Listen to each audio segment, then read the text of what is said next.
सभी दोस्तों को नमस्कार। मैं जगदीश यादव। आज हम लोग को बात कर रहे हैं, एक क्वेश्चन है डिफरेंशियल कैलकुलस का। Find the directional derivative of function f x y z equal to x square plus Y square plus Z square at the point 1,2,3 in the direction of the given vector. So इस question को अगर आप लोग ध्यान से पढ़ेंगे तो आपको पता चलेगा कि ये एक बेसिकली एक प्रकार से मुझे डायरेक्शनल डेरिवेटिव ही निकालना है। और प्रीवियस क्वेश्चन में मैंने आपसे बात की थी कि डायरेक्शनल डेरिवेटिव जो होते हैं बेसिकली वो एक वेक्टर का दूसरे वेक्टर के रेस्पेक्ट में डॉट प्रोडक्ट होता है ना, डायरेक्शन का। तो सबसे पहले हमें क्या करना चाहिए यहाँ पे, यहाँ पे इस क्वेश्चन में आपको डायरेक्शन इस वेक्टर से निकालना है।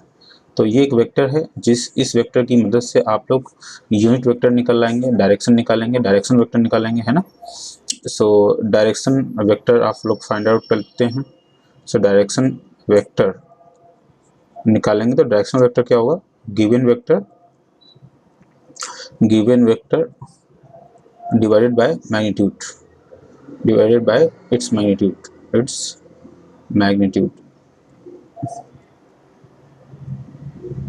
ओके। और दूसरा चीज़ क्या है, यहाँ पे बेसिकली कोऑर्डिनेट्स दे रखे हैं। एट द पॉइंट ये बेसिकली कोऑर्डिनेट्स हैं, है ना। और तीसरा चीज़ ये है कि ये एक फंक्शन दे रखा है। ओके। आई होप तीनों चीज़ें आपको पता चल चुकी हैं। तो जो भी ये फंक्शन है उसको बेसिकली डेल ऑपरेटर के साथ में हम ऑपरेट करने के बाद में हम इसके साथ में डॉट प्रोडक्ट करेंगे। ओके। हमारा डायरेक्शनल डेरिवेटिव निकल आएगा। चलो इसे निकलने के लिए सबसे पहले हम क्या करेंगे, here the function f of x, y, z already दे रखा है, जो कि है x square plus Y square plus Z square. Okay. हम क्या करेंगे, हम सबसे पहले इसका डायरेक्शनल डेरिवेटिव निकालने के लिए सबसे पहले हम इसको क्या करेंगे, इस ग्रेडियंट निकालेंगे, है ना। क्योंकि हम जानते हैं कि हमारे पास में फॉर्मूला होता है that directional derivatives directional derivatives is equal to, that is the n cap dot product with the given function means del f। इसे हम del f भी बोल सकते हैं या सिंपली हम बोल सकते हैं that gradient f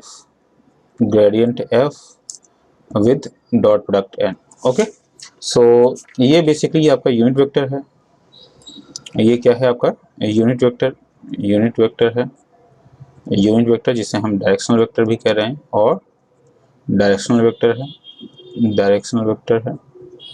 और बेसिकली ग्रेडियंट एफ जो है बेसिकली वो क्या है,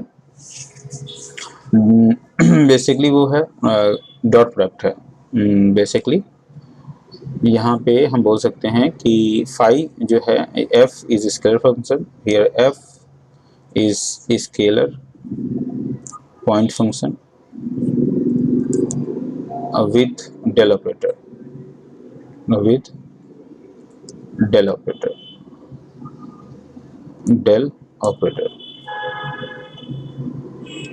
ओके। फर्स्ट ऑफ ऑल हम इसको निकाल लेते हैं, ग्रेड एफ को निकालते हैं। देयरफॉर ग्रेड एफ आपके पास में हो जाएगा grad F that is equal to del operator with the given function f। Okay. जिसको हम लोग सॉल्व करेंगे तो ये सिंपली हमारे पास में हो जाएगा del upon del x iota plus del upon del y j cap plus del upon del z k cap. इस पर्टिकुलर वेक्टर का हम डॉट प्रोडक्ट लेंगे, जो कि हमारे पास होगा X square plus Y square plus Z square. Okay. चलिए देखते हैं, इसको सॉल्व करते हैं। तो ये हमारे पास में क्या हो जाएगा, iota del upon del x square plus Y square plus Z square plus j del upon del y x square plus Y square plus Z square plus k cap and del upon del z x square plus Y square plus Z square. Okay. So इसकी value आपके पास में हो जाएगी 2x times of iota plus 2y times of j cap plus 2z times of k cap. So this is your value. Okay, so यहाँ पे हमारे पास में ग्रेड f आ चुका है जो कि एक वेक्टर क्वांटिटी है और जो है basically 2 times of x iota plus y j cap plus z k cap. Okay, next for the unit vector, unit direction vector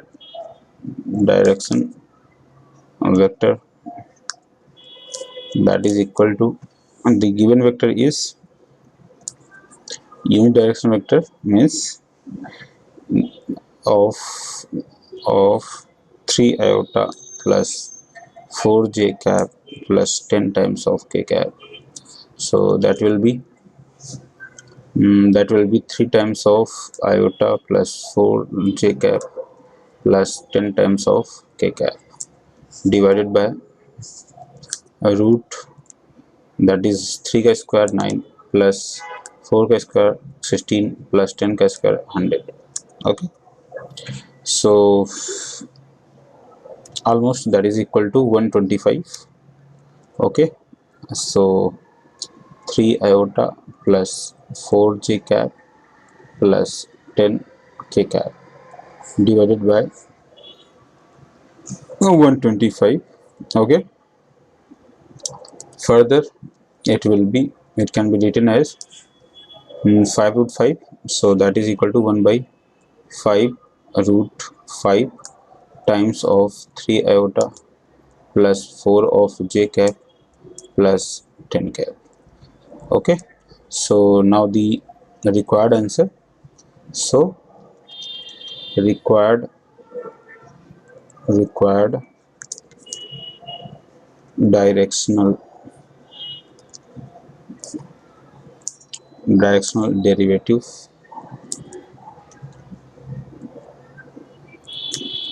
is equal to that grad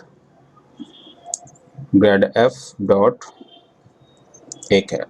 So it will be 2 times of xi plus y of j plus z of k dot product with 1 upon 5 root 5 3 iota plus 4 j cap plus 10 k. Okay, so finally we will get that is 2 times of 3x plus 4y plus 10z divided by 5 root 5. So it is basically your required answer. Okay, and at particular point and at point 1 comma 2 comma 3 it will be 2 3 plus 8 4 into 2, that's 8 plus 30 divided by 5 root 5. So it will be how much? It will be 2 into how much? That will be 33 plus 8, so it will be 41. Okay, 41 5 root 5, so it's 82 25 root 5. So this is the required answer. उम्मीद करता हूँ ये question आपको समझ में आएगा. फिर भी अगर कोई डाउट या क्वेरी है तो आप मुझे कंसल्ट कर सकते हैं. Thank you so much.